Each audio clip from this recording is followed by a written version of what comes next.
ચિંટી ગેંગનો wanted આરોપી Surat crime બ્રાન્ચે હાથ ઝડપ્યો. સાડીના વેપારમાં લાખોની છેતરપિંડી કરી ફરાર થયેલી આરોપી નૂનપુર ઝડપી પાડવાની પોલીસે વધુ તપાસ શરૂ કરી. સુરત શહેર ક્રાઇમ બ્રાન્ચે વર્ષ 2019 થી ફરાર ચાલી રહેલા કાપડ ચીટિંગના વોન્ટેડ આરોપીને ઉત્તર પ્રદેશના કાનપુર ખાતેથી ઝડપી પાડી મોટી સફળતા મેળવી છે. આરોપી સામે સલાબતપુરા પોલીસ સ્ટેશનમાં સાડીના વેપારમાં વિશ્વાસઘાત અને છેતરપિંડીનો ગુનો નોંધાયેલ હતો. માહિતી મુજબ સુરત રિંગ રોડ કોહિનૂર માર્કેટમાં સ્નેહ વર્ષા નામથી સાડીનો વેપાર કરતા આરોપી શરદ દુબે અને તેના સાગરીતોએ શરૂઆતમાં સમયસર પેમેન્ટ કરી વેપારીનો વિશ્વાસ જીત્યો હતો. ત્યારબાદ આરોપીઓએ ઉધારીમાં ₹5,62,000 થી વધુનો સાડીનો જથ્થો ખરીદી લીધો હતો. વેપારીએ પૈસાની ઉઘરાણી કરતા આરોપીઓએ ગાળાગાળી કરી જાનથી મારી નાખવાની ધમકી આપતા સમગ્ર મામલો પોલીસ સ્ટેશન સુધી પહોંચ્યો હતો.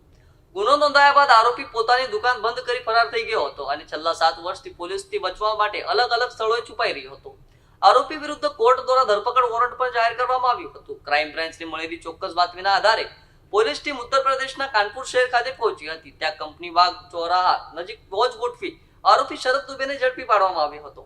તપાસ દરમિયાન સામે આવ્યું કે આરોપી હાલ કાનપુરમાં મિનરલ વોટર પ્લાન્ટ ચલાવી રહ્યો હતો. હાલ સુરત શહેર ક્રાઇમ બ્રાન્ચ દ્વારા આરોપીને કાયદેસરની કાર્યવાહી માટે સલાબતપુરા પોલીસને સોંપી વધુ તપાસ હાથ ધરવામાં આવેલ છે.